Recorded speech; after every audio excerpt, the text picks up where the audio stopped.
name is Sammy. I moved from Israel 11 years ago. This webinar and everything it encompasses is really more of like a passion project for my office. We are office filled with Olim. I work as a real estate advisor at Yair Givati Law. We just had too many horror stories from clients, from myself, from my coworkers about people getting ripped off, not knowing their rights. So we started with putting together a handbook for primarily Olim, but it really benefits anyone in Israel, just so they know their rights and are equipped with the right tools so that they don't find themselves in an issue or a problem. With the request of the guide, we've been approached by many people to have a webinar. So this is the second one we're doing of the series. We recently did one with Nefesh Nefesh. And tonight you'll be hearing by two people, Yair Givati. Yair is a lawyer for over 15 years. He's actually ninth generation Israeli, but he's married to Oleh Chadasha, so he's on our team. He deals with primarily sales, but we do a lot of rentals at our firm, wills, estate planning, you name it. And the next is Danny. You're going to hear from Danny. Well, first we're going to do a Q&R with Yair after. So if there's something you don't understand during the process, please feel free to write the questions and we'll get to them. And then next we'll have Danny Newman. He's a trusted expert in insurance. He helps Olim renters understand what coverage they really need without overpaying. He helps the world of navigative renters. And really for me, I'm here for Danny more than to moderate because it's something I don't know about at all. With that being said, we're going to start with Yair and we hope you enjoy. And feel free to ask questions at any point, and we promise to get to everyone. And if we don't get to you, we will email you with the answer.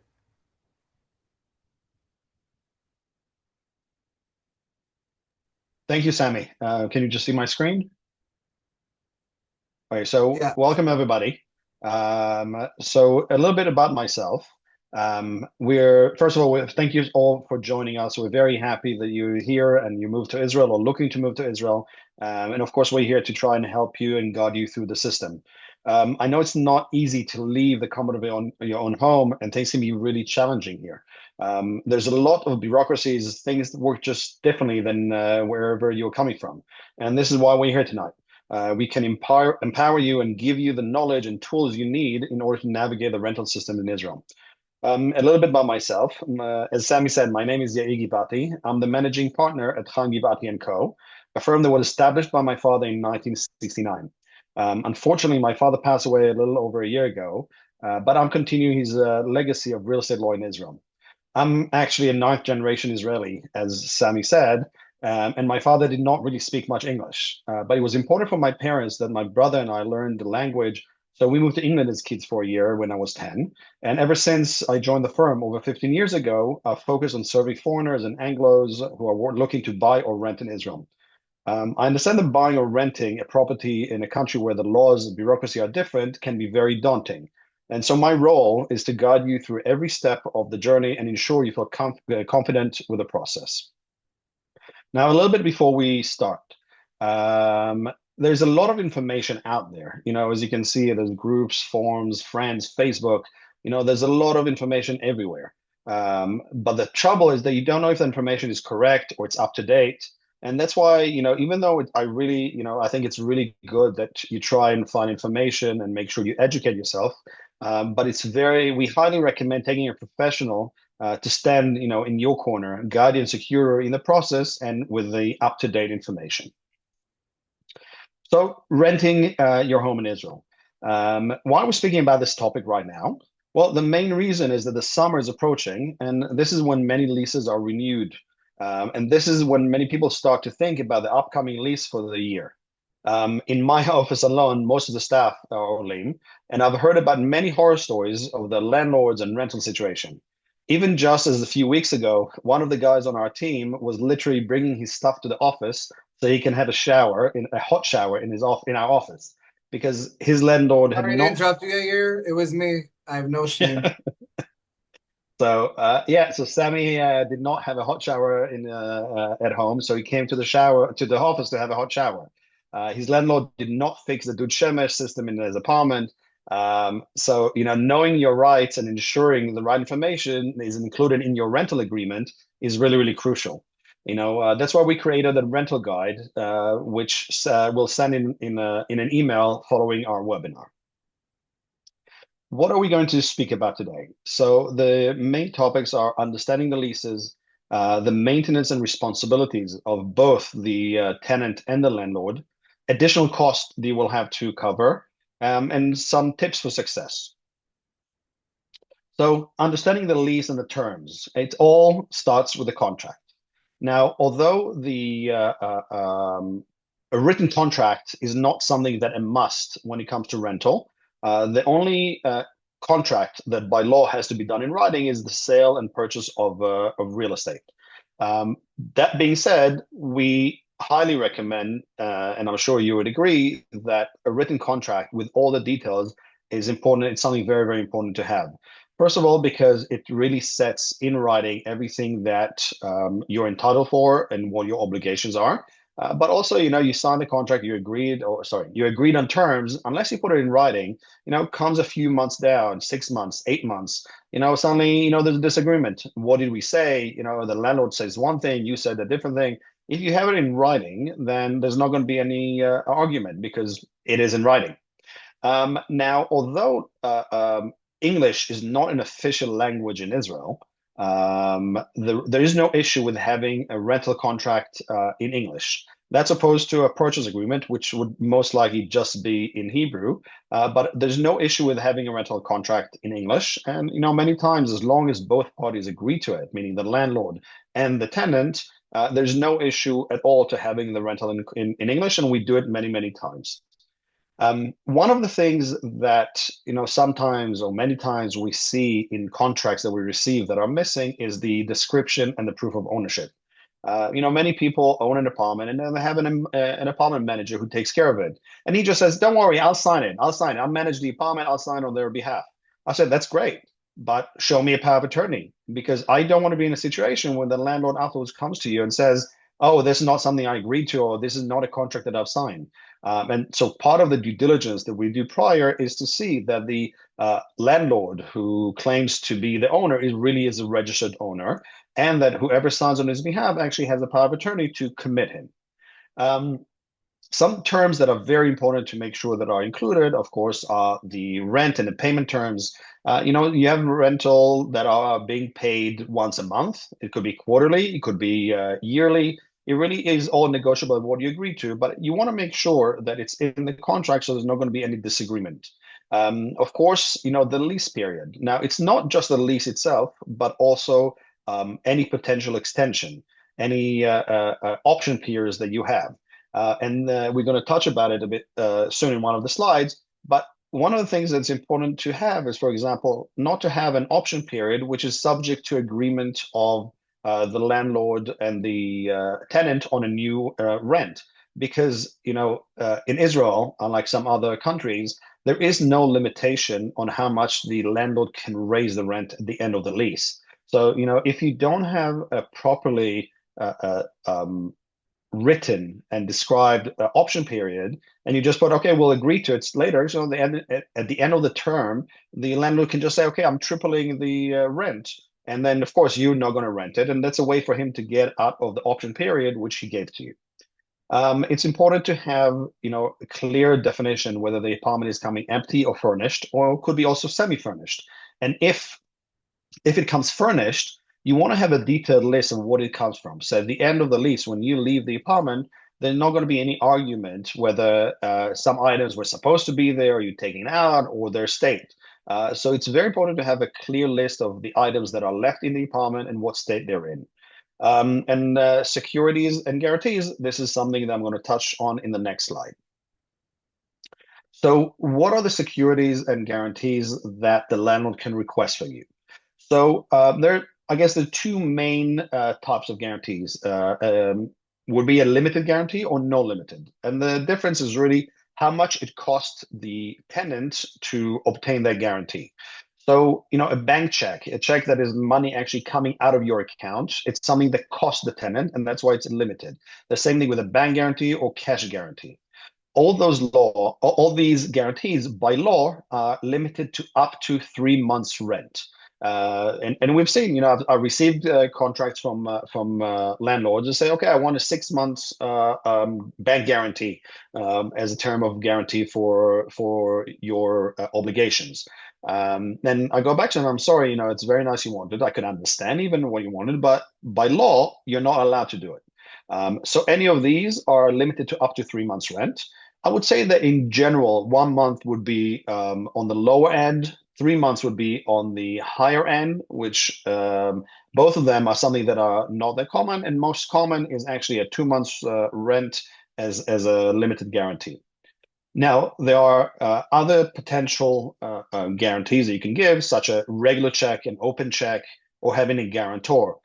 These two, for example, are do not cost you. You're signing a guarantor on a IOU or having a check for any amount, that's just like the regular check that is open for a higher amount for 50,000 shekels. It's because it doesn't really cost, then the landlord can ask for any amount. And of course, it's negotiable, meaning the fact that he comes and say, I want 100,000 shekel check doesn't mean you have to give to. It's something that you can negotiate, but the law does not limit the amount that he can ask for. It's also very, very important to have a clear terms of the use of the guarantee. For example, you want to make sure that one of the clauses is that before as I wrote there, the landlord would give you a notice to say, like, you're in breach of the contract, or I have not received the payment. And if I don't receive it within, let's say, a 7 days notice, then I'm going to use or cash the guarantee in order to cover the costs. It's also very important to include in the contract, when will you get the guarantees back? We hear many stories of landlords that really make the tenants chase after them at the end of the lease to get it back. So one of the things that I always put in is to make sure that the landlord has to give back the guarantees within 60 days of the end of the lease, or as soon as you showed that you covered any cost, fees, rent, and any items in the apartment that were broken or anything that needs to be fixed. So it's very important for your protection to make sure that all these terms are very, very clear. Now, another item which is always certain, I guess, fighting or argument between landlords and tenants is the maintenance. Who is responsible to fix what? So the law changed in 2017 to limit what the landlord can ask. Until that time, most landlords really said anything that has to be fixed in the apartment, the tenant has to pay for it. In the law, in the change that they made in 2017, it clearly states that the landlord must handle any normal wear and tear to the apartment. So as long as they did not try to open a window with a sledgehammer and the window broke, then it's something that the landlord has to fix. That being said, and this is something that not many people know, is that the law states that if there are any minor repairs and you can negotiate what is a minor repair, usually it would be in the realm of 250 shekels to 500 shekels per repair. He can require you to still pay for it, even if it's coming from normal wear and tear. If there's any damage that is caused by misuse or something was broken intentionally, that's something that the landlord can and will require the tenant to pay. Another thing that the law requires is that repairs must be handled promptly. This is subject or depends on the type of repair. In general, the law states that repairs has to be made within 30 days, unless it's something that really prevents you from using the apartment in a normal way, which usually would include water damage, sewage, electricity, things like that, which have to be tried to be fixed as soon as possible. But the law actually says that it has to be repaired within 3 days. Now, of course, if you have sewage coming up, it's not something you want to wait for 3 days, and that's what the landlord should try and fix it as soon as possible. But by law, he has up to 3 days to fix them. Now, what are additional costs, which in many countries could be included in the rental? In Israel, there are additional costs in the rent on top of the rent, which you would have to pay for. So when it comes to regular utilities like water, electricity, gas, and arnona, Arnona is the tax you pay to the local authority for cleaning, garbage collection, schooling, and all of that. These are all items that can be, or the landlord would always, and the law allows the landlord to demand that the tenant would pay for it. Of course, it can be negotiated, and I have seen some agreements that these could be included in the rental agreement. But overall, these are payments that the tenants usually pay, and it's on top of the rent. Um, the Vadbite, it really depends. The maintenance, the building fees, the maintenance fees can be divided into two parts. If it's a regular maintenance, such as cleaning or electricity use, let's say for lights in the corridors or for the elevators, these are fees that usually would be paid for by the tenant.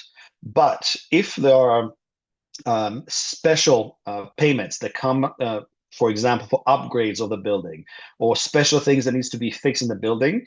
These are things that the landlord must pay for, and he is not allowed to require you to pay for it. Now, there could be terms that you agree to that he's asking you to pay and deduct it off the rent, but overall, it's the responsibility of the landlord to pay for it. Now, in the past, landlords really try to throw anything they can at the tenants for them to pay, including their lawyer, meaning the landlord's lawyer. He would ask you to pay for, the fee for drafting the contract and negotiating the contract. As the law states right now, he is not allowed to do it, meaning if his lawyer drafts the contract and negotiate it, it's something that the landlord would have to pay for, and he cannot include that in the agreement that this is something that you as a tenant has to cover. The law also tried to get the landlord to pay for the agent, meaning the law states that the agent on behalf of the landlord must pay for it, and he can't tell you you have to pay for it. That being said, sadly, they did not draft that clause clearly enough, and many times what we see is that the agent would, uh, advertise the apartment in different locations, in boards, in Yad Stein, for example, certain websites which you can look for it. But there's no requirement, even if the agent would behalf or would advertising the apartment on behalf of the landlord, the agent is not required to show you the apartment unless you sign, a contract with him committing to pay his fees.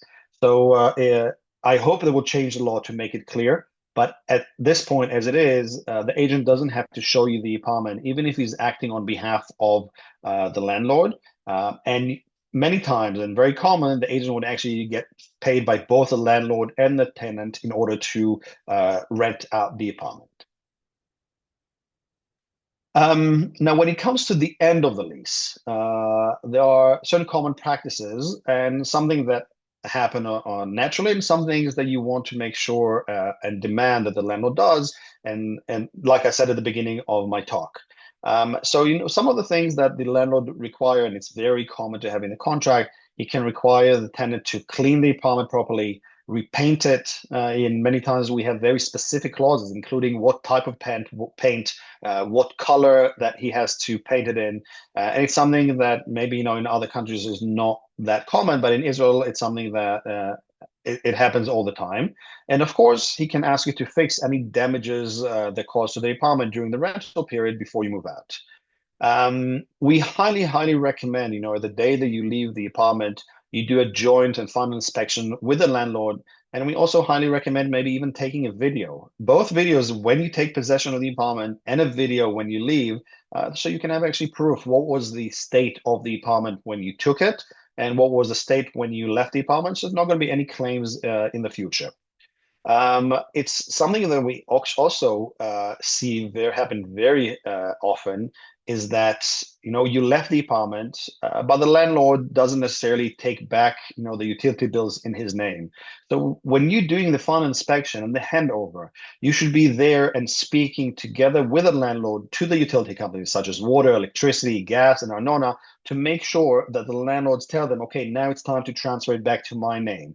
Now it's time for me to take over it and give you a payment method. So you're not going to have to pay, these utility bills after you left the apartment and moved into a different apartment, and you have to start chasing the landlord to make sure that either him or the new tenant take it over. It's something you should do right there and then. Now, something else that happens sometimes, when a tenant comes in, he wants to make some changes to the apartment, whether it's to the layout, whether it's removing certain things or adding certain things in order to make it better for you.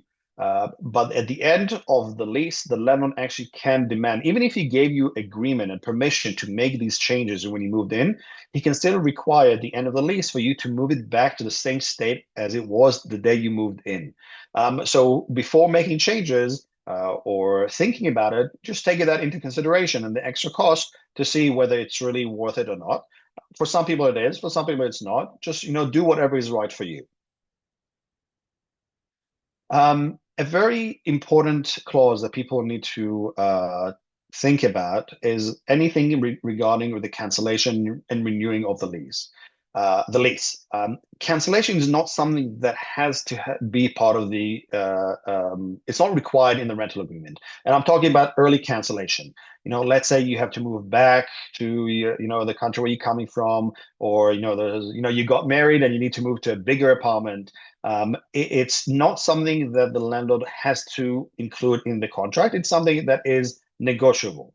That being said, the law clearly states that, and this is something that happened because of what used to happen in Israel, where the landlord would give himself the right to cancel the agreement for any reason that he needs to, but the tenant would never be able to cancel the lease. So the law, when it came in, when they did the change again in 2017, they made sure they're saying if there is a cancellation clause in the agreement, then the landlord, if he wants to cancel the agreement early, has to give the tenant at least 90 days early notice. And if if the landlord has the right to cancel, he must give the tenant also the right to cancel the agreement. And the tenant has to give a prior notice of 60 days. So in a way, the tenant had to give less notice than the landlord. Now, as I said at the beginning, if you have a renewal option, it has to be very clearly defined. And the law actually states that the terms, if there is a renewal option, the terms must be set ahead of time in the agreement. So again, you're not going to be facing, a landlord that for some reason doesn't like you and he wants now to triple the rent at the end of the lease. Okay, it's not something that the landlord must give you. And unlike many countries where you can have a long-term lease, in Israel, if you have 1 or 2 year rental with an option for another 1 or 2 year, that would be considered a long-term rental in Israel. But if you do have the rental option, also for both for your sakes and by law, it has to be clearly defined. What are the terms? How long can you extend it for? What is the rent going to be at the end of the lease? Another thing that must be included, that this is on you, on the tenant, is that if you want to renew, if you have an option to renew it, you have to give no less than 60 days prior to the end of the contract in order to renew the lease. So, if you have the option, but you remember it's only 45 days prior to the end of the lease that you want to renew it, the landlord doesn't have to give it to you. You have to give no less than 60 days in order to make sure that you get to use the option period. Now, a few tips, for success from us to you. So first of all, in a way, lose your expectations. Don't compare to what you used to wherever you're coming from. Things here work differently. There's a different system, a different method. You have to learn in a way to adapt and to know that it just works in a different way and accept it. Understand the process and the paperwork. Like we said, for example, if renewal, make sure how long before anything you have to give advance notice. What do you have to sign? What do you have to check? Know what resources are available. For example, agents to find, lawyers to review, make sure you're secured. And like my friend here, Danny, who's going to speak now or shortly, I should say, about the insurances. Know that you have experts that really can help you and make sure you have everything set properly. And last thing is build yourself a team. Create the team that you can trust, an agent, insurance agent, a lawyer, someone to inspect the apartment. There's even companies right now that check what are the how the apartment looks, and take videos to make sure that there's not going to be any arguments in the at the end of the lease. So build yourself a team that can really stand in your corner and guarantee your rights. Now, if you have any questions, I'm open to any questions. These are my contact details. Feel free to email me, or this is my cell phone. You can send me a WhatsApp. If you have any questions, feel free, and I'm open now also for any other questions. Okay, great. Thank you so much, here. Before we get to Danny, we're going to answer a few questions. If we don't get to all of them, we'll definitely email you. And if something else comes to mind, please feel free to message us in the Q&A at any point, and we will get back to you. Our first question is, didn't follow that.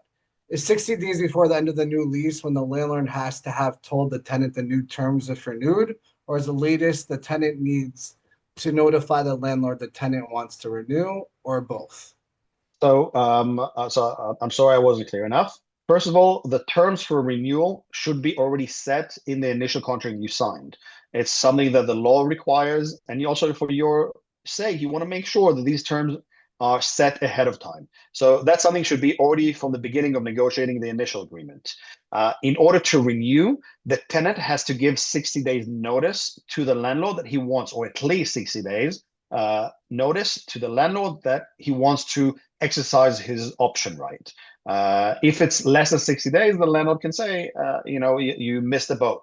But if you give the landlord notice of no less than 60 days, then he has to agree to the option period as is set in the initial agreement. Okay. Someone asked, what is a guarantee? What qualifies as a guarantee? So again, the main guarantees, as I wrote in the slide, are either a bank check, which is a check that the bank issues. It's a typed printed check, which the money already leaves your account. A bank guarantee, which is a letter typed by the bank stating to the landlord that if he requires the money, they will pay it, or a cash deposit. These are the most common guarantees that cost the tenant money. The other two very normal guarantees are either like an open check, meaning a check that is written to the landlord with an amount that is agreed but without a date on it, or a letter of they call it a letter of a guarantee, a guarantor that signs that if the tenant is not going to keep to his side of the contract, the landlord can also ask the guarantor to pay for these fees.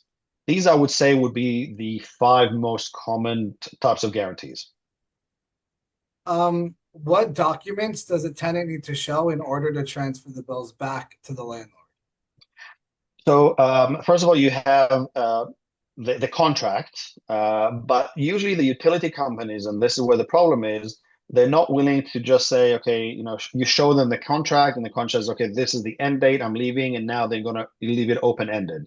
The utility companies would require to see who's coming in your shoes to start paying the utility bills starting from that date.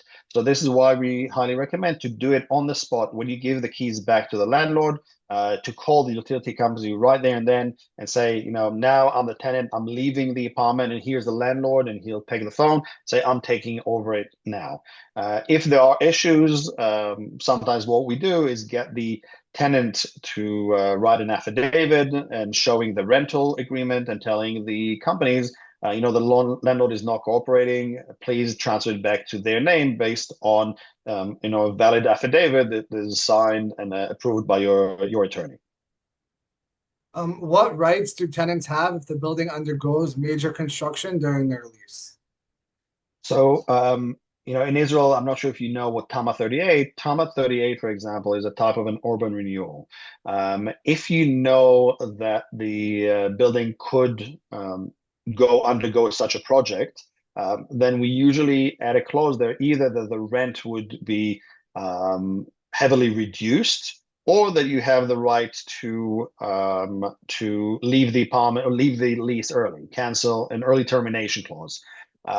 Sometimes, it's rare, but it does happen sometimes that the landlord did not give a proper notice, and that you can say that the apartment is not in the same living condition it's supposed to be, and it could be a bit of an argument to fight about leaving the lease. but it's something that happens not often.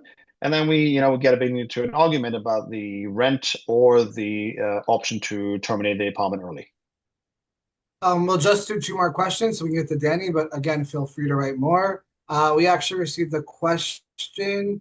I think they're trying to remain anonymous, but that's more of an answer for Danny. So we will get to that question. Um, but we had another question that says, if your contract does violate some of the things you mentioned, what are the next steps? Our contract states that we are liable for their lawyers' fees if the breach of contract, as well as we have to give 90 days notice of leaving. Okay, so it really depends on the clause, and if you have a specific question, really feel free to email me, and I'll check it specifically. But the law states certain conditions or certain items. Let's say, for example, the early termination, that the landlord has to give 90 days notice and the tenant has to give 60 days notice. The law specifically states that these terms cannot be conditioned, meaning even if the parties agree to it, they're considered to be invalid and could actually mean that the entire clause is invalid and cannot force you to do that. So it really depends. It's a case by case, depends if this specific question is defined in the law or not. It could be that the entire clause would be invalid, or again, depends what it is. It could be that we negotiated, and this is why we really highly recommend get it checked by an attorney. Make sure that not in hindsight when you have to start arguing with the landlord. Make sure you take an attorney to review it beforehand. Make sure that your rights are secured, that the contract is properly drafted, and the rights are registered in the agreement based on the law. Okay, and this is our last question for this portion, but and those who sent us messages privately in chat, Yair will answer them directly. But I have no co-signers and haven't opened a bank account yet because I want to have lease signed shortly before Aliyah date. I plan to pay the deposit slash guarantee in cash, but someone just told me that's probably not legal. Is that true? First of all, there is a law that was passed a few years ago which limits how much of a cash deal you can do. But this is if you pay a guarantee in cash, is not considered to be a transaction. So you are allowed to do that. One of the things that we do many times for our clients, whether they are buying, selling, or renting, is that we can open an account for you. We can open a bank account, a normal bank account, not an escrow account. Fully account in your name, which we can issue checks and we can get bank guarantees and make payments on your behalf, even if before you move to Israel. I have probably over 150 accounts that I'm part of for clients of mine. So we can set up the account for you even before you move to Israel, and then we can help you set it up and be ready to sign the agreement ahead of time. The question of the guarantor, especially for people moving to Israel, is problematic, because who are you going to ask to sign? And then that could be one of the reasons where you give additional guarantees or go to the higher end, for example, having a guarantee in the value of 3 months rent instead of 2 or 1. But that's something that you have to negotiate with the landlord. It's something that you explain to the landlord that it's something you can't get because you haven't moved to Israel and you don't have anybody necessarily to sign as a guarantor. Sometimes landlord would agree even for your family outside of Israel to sign it, although it's not as common because the landlord doesn't have such an option really to try and collect it from somebody from abroad is going to be very expensive and hard. And this is where, we try to negotiate, open account so you can give a cash guarantee or a bank guarantee and go to the higher end, like I said, for 3 months rent. Thank you so much, here. And again, we will answer everyone's questions in due time. Without further ado, I'd like to introduce Danny Newman, insurance expert from Goldfoot Insurance. And thank you, Danny. Take it away. Thank you, Sammy. Thank you, Yair, for the invaluable information that you've given us. Firstly, again, just a couple of lines about who I am. So my name is Danny Newman. I am not ninth generation Israeli, maybe ninth generation British, but made Aliyah in the late 90s. I started in insurance in the late 90s in London for Sun Life of Canada, and I joined Goldfuss back in around 2005, 2006 when I opened the Modi'in office.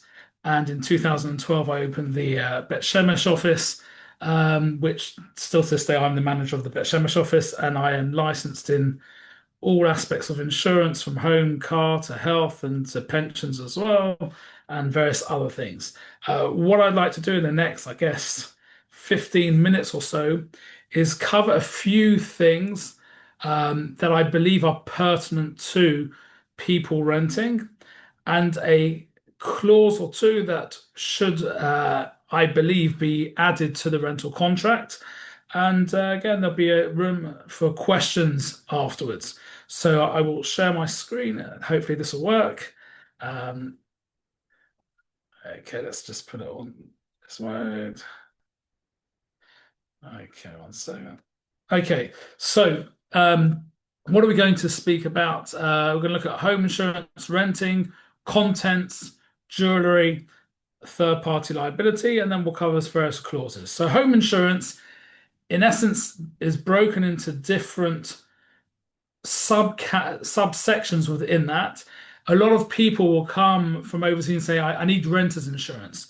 There is not, in essence, there is no such thing as renters insurance. It is home insurance, but you would activate the relevant clauses that relate to you specifically as a tenant. Similarly, if you're a landlord, you would activate the relevant aspects of the home insurance policy relating to you. So within home insurance, you've got structure, which is known as mivneh, content. Sorry to disrupt you, Danny. Can you just go to presentation mode so we can see the full I'm in, slides? I'm It's in the present. I think I'm in presentation mode. Do you want to say? I'll go back into it. it's no, go back to the first thing. It's the thing on top, not it's like the play button on top.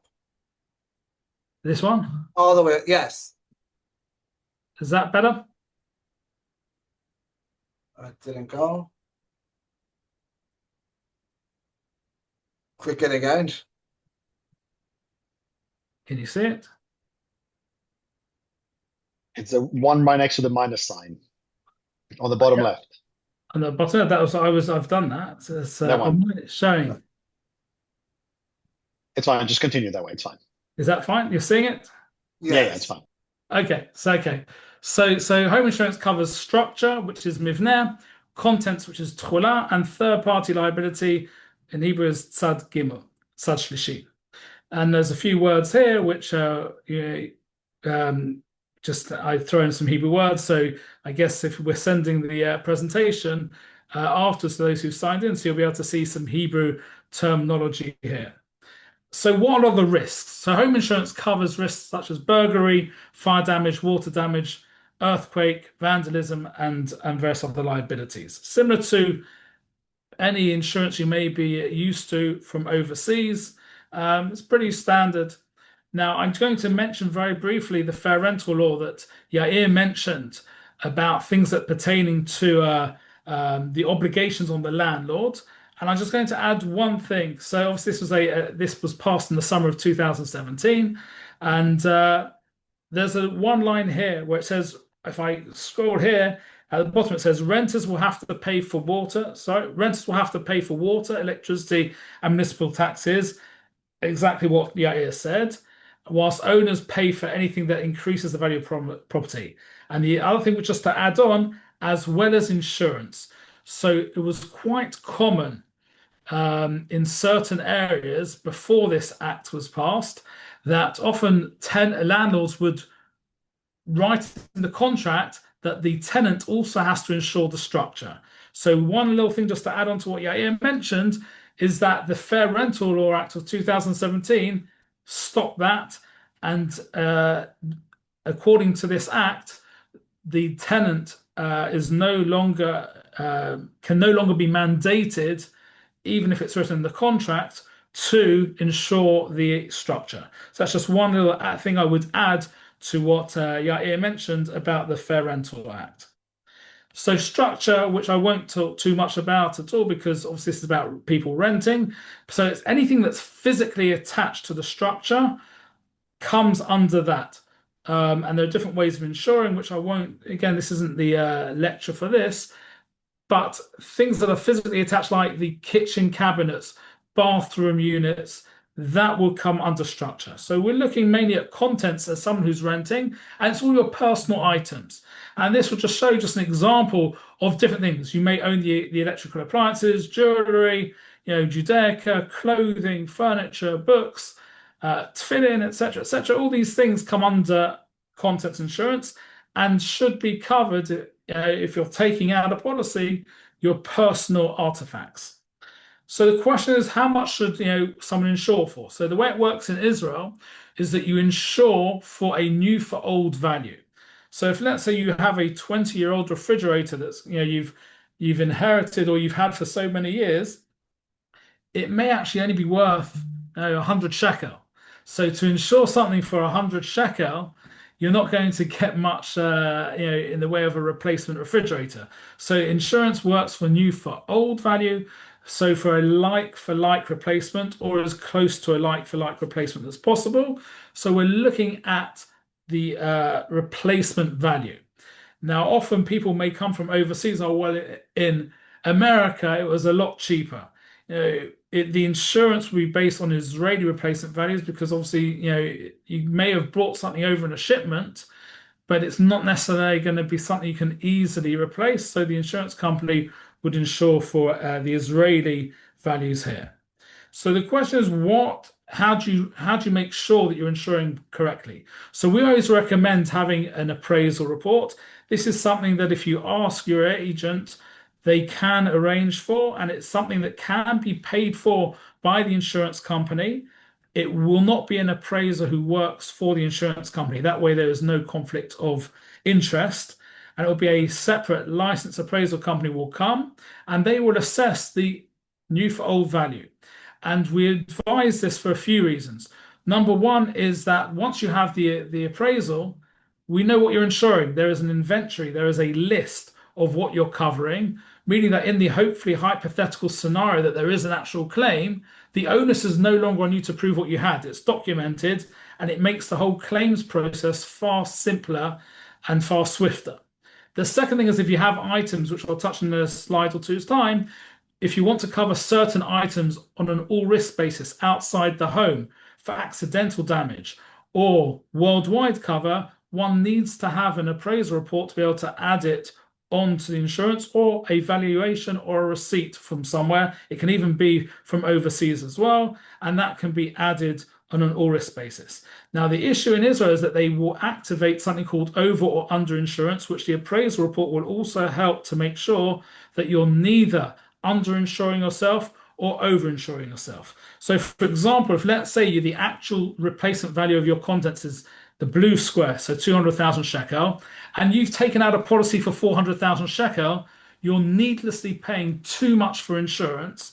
Why? Because in the event of a claim, the insurance company isn't going to pay you more than what you actually have. So there's no point paying more. So if you have overestimated, the appraisal report will allow us to be able to reduce the sums that you've indicated that you want to insure and reduce the premium so that you're accurately insuring yourself. The other side of things is the underinsurance clause. With underinsurance, if you've underestimated, so someone has 200,000 shekel and they've only insured 100,000 shekel, they may say, I don't care about the other things. I want to insure 100,000 shekel. The insurance company will look at this as if you have chosen, in this example, to insure 50% of the risk. So they'll say, let's say in this example that I've got on the screen, if you have a table that's worth 15,000 shekel, so it's within the 100,000 shekel that you've chosen to insure, and that's the only thing that's been damaged. Let's say you've put Shabbat candles on it and it fell over and it burnt the table to a cinder, and that's the only thing that's been destroyed. So you will not receive, in this example, the full 15,000 shekel. As I mentioned, in this example, you're in essence insuring 50% of the risk. So the maximum payout will be 7,500 shekel, obviously less the excess or deductible that you have in the policy. That is, Danny, yes. Danny, what slide are you on? Because we only see the slide number 2. I am on very, very strange. I am on slide number 4 or 5 or 6 rather. So I So, think so um, let me if you can cancel the sharing and restart it. okay. So Okay, let now we me can see it. Now we can see sorry. the I just let me. I've got share. Yeah, let me share again.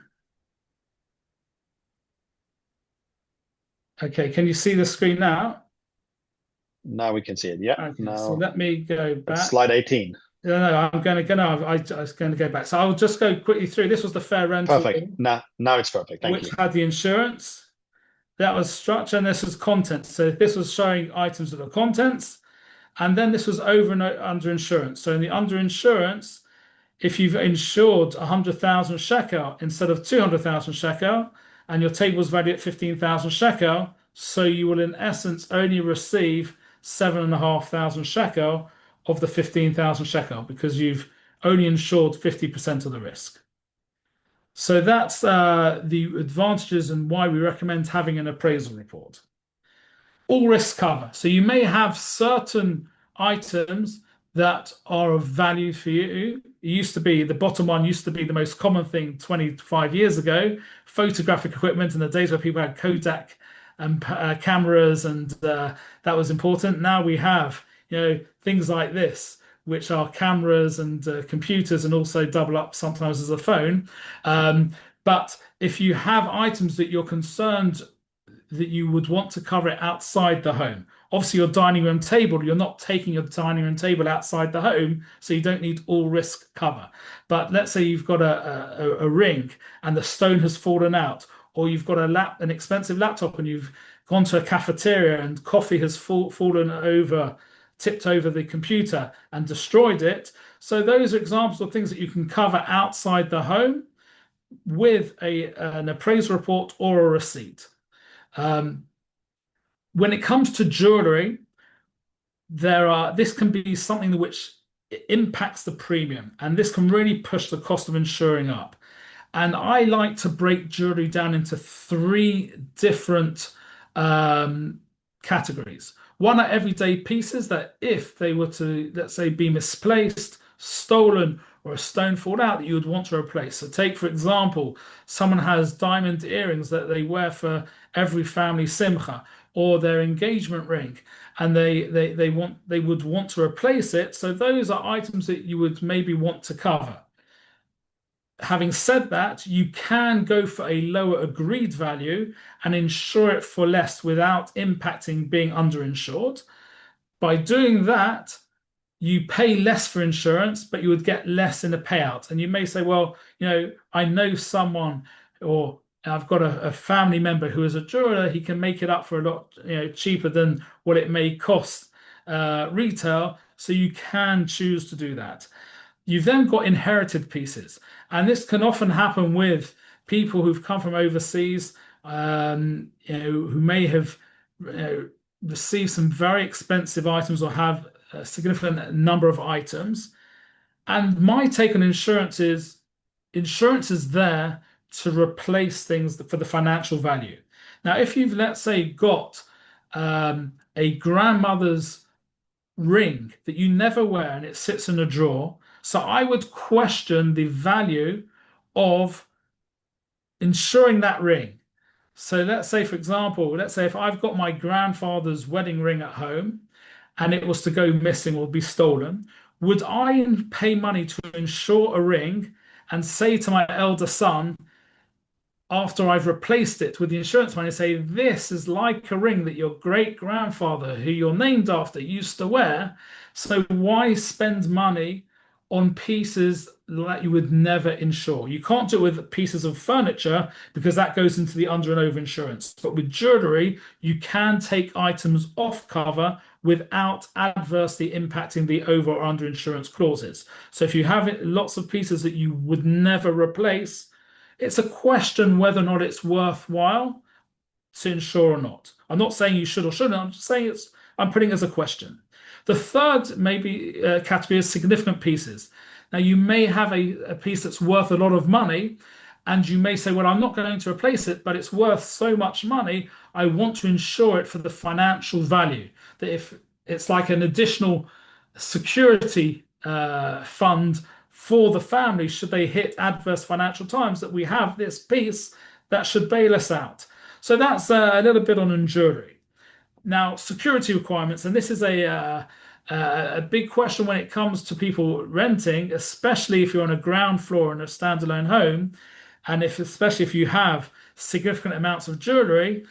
Insurance companies may require bars and windows or an alarm system. If you've got a lot of jewelry, they may require a safe that is bolted in and with specific dimensions and weights and thicknesses that should be in.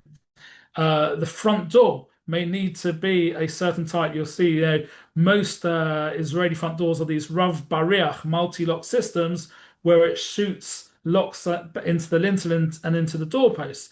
Now, the question is, now, if you've gone to a place and they're requiring, let's say, one of these things, let's say bars on the window, obviously you can't do that, or it's going to be a huge expense. However, there are relatively inexpensive wireless alarm systems that you can simply take with you if you move from apartment to apartment, which can do this, and there are solutions to that. But these are just things to be aware of in advance, especially if insurance is very important to you to have, and you're renting, going, or you're about to sign on a place that doesn't have any of this.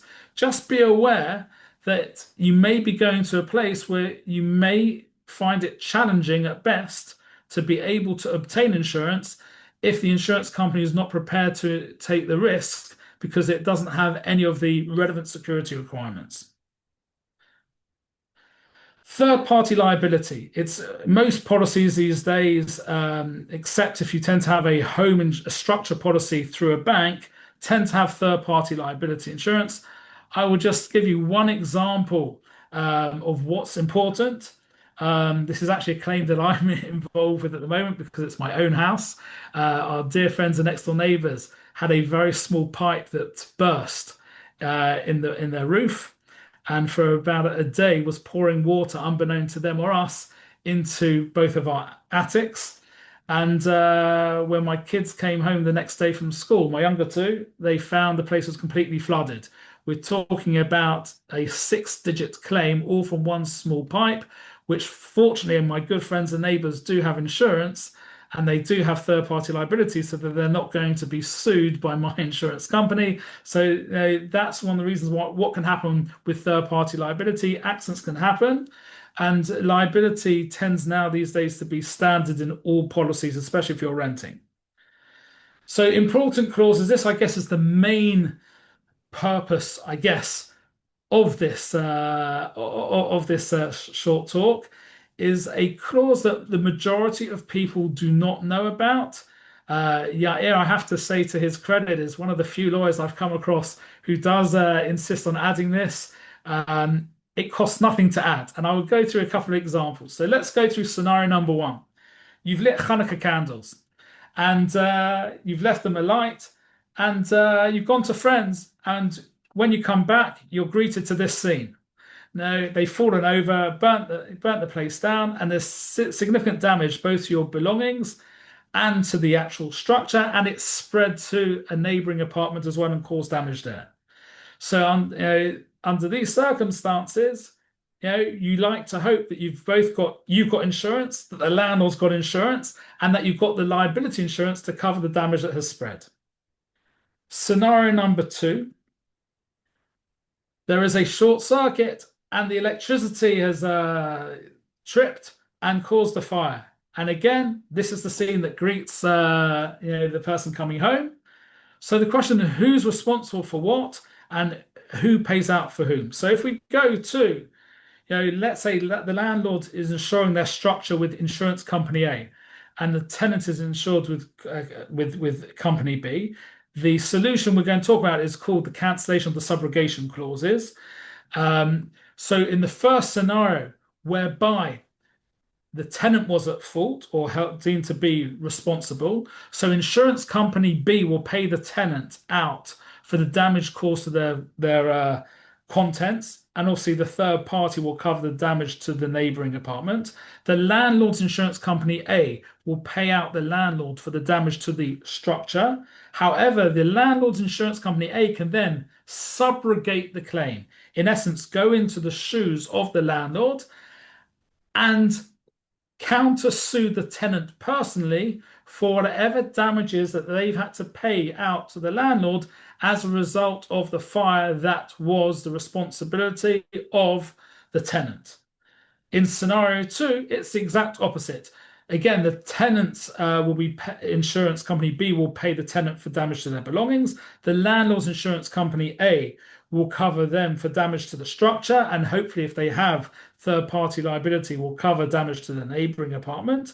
But in this scenario, the tenant's insurance company B can countersue the landlord personally for whatever damage that they've had to pay out to the tenant. So the solution is cancelling the subrogation clause. It is one small line in the 1981 Insurance Act that allows, at no extra cost, wording to be added into both sides' insurance policies, which means that both companies forgo the option. They no longer have the ability to sue the other side. They still both pay out, but they can no longer subrogate the claim. That is called bitul if hashibuv or tichluf. We also recommend adding it into the rental contract that just in case. So let's say I'm renting from Yair. So I've added it into mine, and Yair was supposed to do it, but he didn't do it. And then his insurance company still wants to sue me. If I've got the rental contract where he was obligated to do it as well, by adding this into both the insurance policies and the rental contract, it gives another safety barrier to avoid scenarios where you or the landlord could be exposed to a claim. This does happen, has happened, and about 20 years ago, I met another lawyer who also added it in, and I said to that lawyer, if you don't mind me asking, why do you add this into your contract? He said, I learned the hard way. I had a client who was sued for 200,000 shekel and learnt about this clause. Now I insist it's added into every single contract. And as I said, it is just purely wording and it does not cost anything to add. So just some useful tips. If you're watching this from overseas and you're shipping items over, so if you've got a list of what you have, so we can already, or not just us, any other insurance agent, based on the values that you think you're coming over, you can have the insurance set up in advance so that it kicks in on day one that your shipment arrives. Keep a breakdown of the value handy as well, so you can easily estimate things. Jewelry, as I mentioned, if you've got appraisals or valuations in advance, then that will be needed to insure from the outset. Otherwise, you have to wait for the appraisal. Ask to add the cancellation subrogation clauses and review your rental contract, especially with lawyers like Yair and others who are familiar with these things, or speak to your insurance broker, or I'm happy to also review contracts as well. I'm not a lawyer, but to look and check out what they're asking in terms of insurance. That is basically everything to do with insurance and rentals. So I guess we'll open it up, Sammy, to questions. Danny, thank you so much. And to all those who asked about the slides, we will be sending out Danny's presentation in email. So don't worry, you'll be getting them. The first question we got, who decides on insurance policy, the tenant or the landlord? So firstly,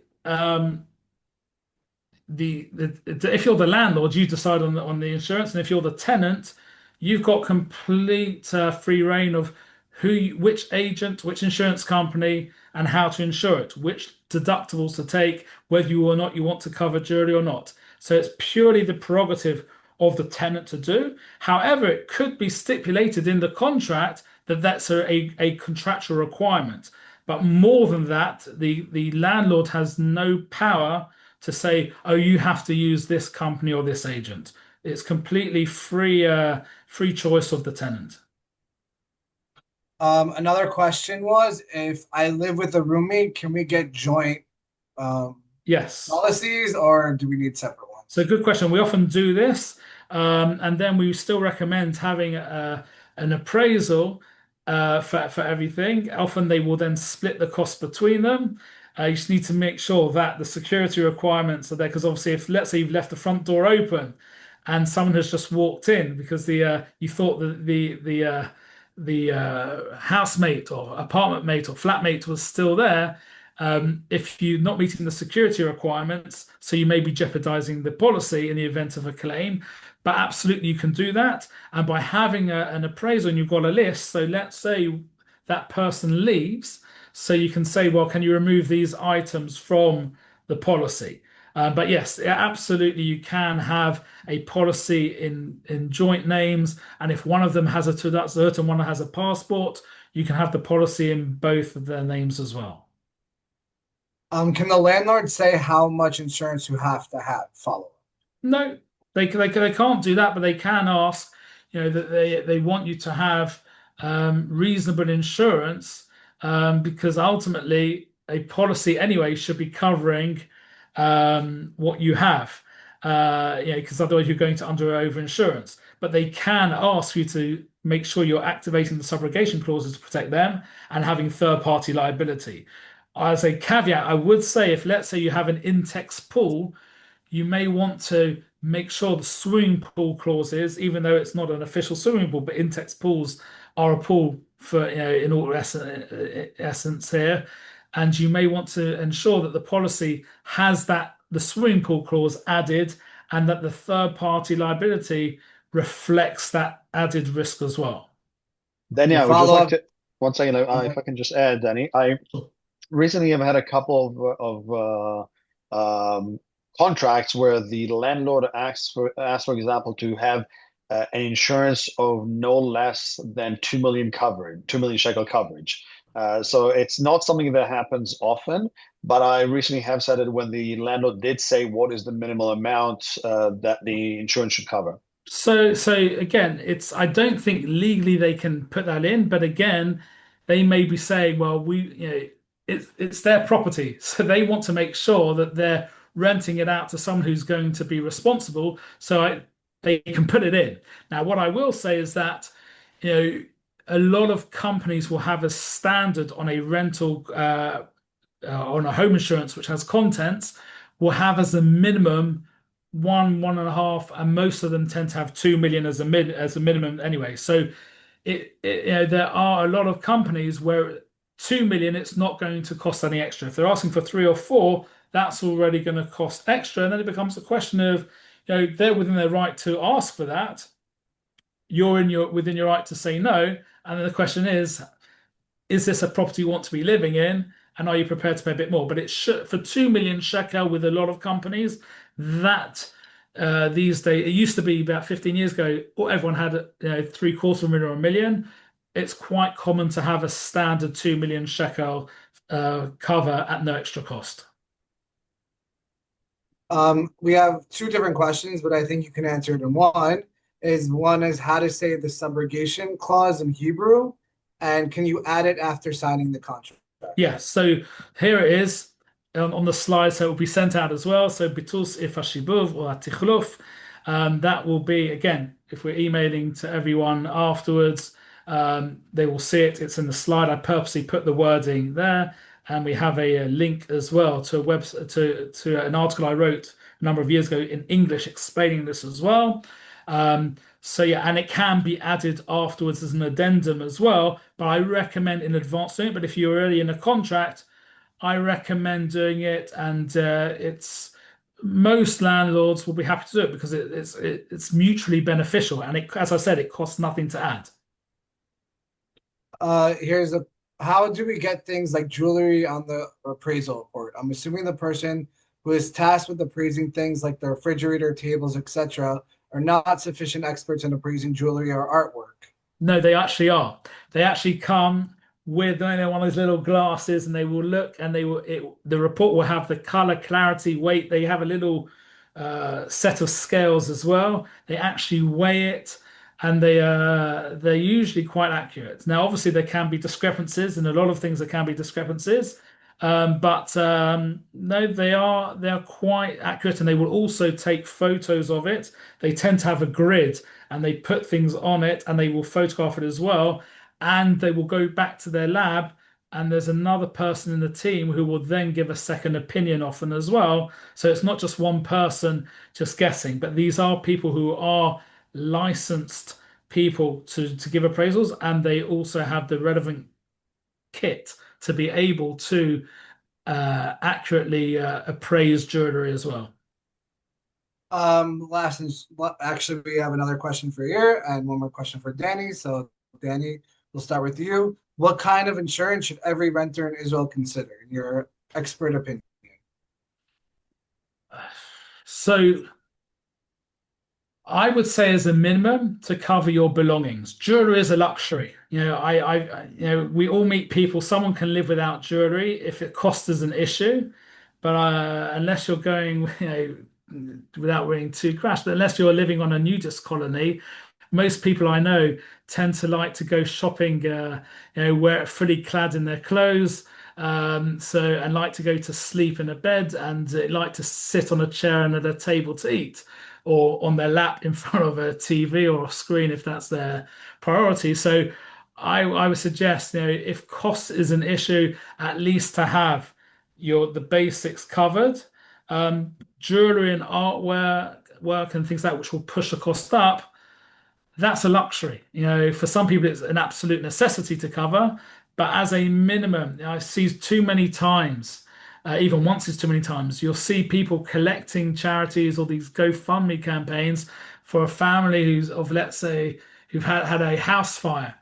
And people mistakenly think because we have concrete homes here, unlike in the States, which is mainly wood, that what can happen to fire. I've seen the claims, and it can be devastating. What can happen in a fire in Israel, just like it is devastating in the States. So I would say absolutely cover that. Jury maybe not, but third party as well, it doesn't cost any extra, but absolutely go for that. Just give an indication. I know we spoke about this. You asked me a question before this started. How much does a policy cost? Policies cost from a few hundred shekel a year to six digits. If someone's got millions and millions of shekel of artwork and jewelry, that's going to push it up.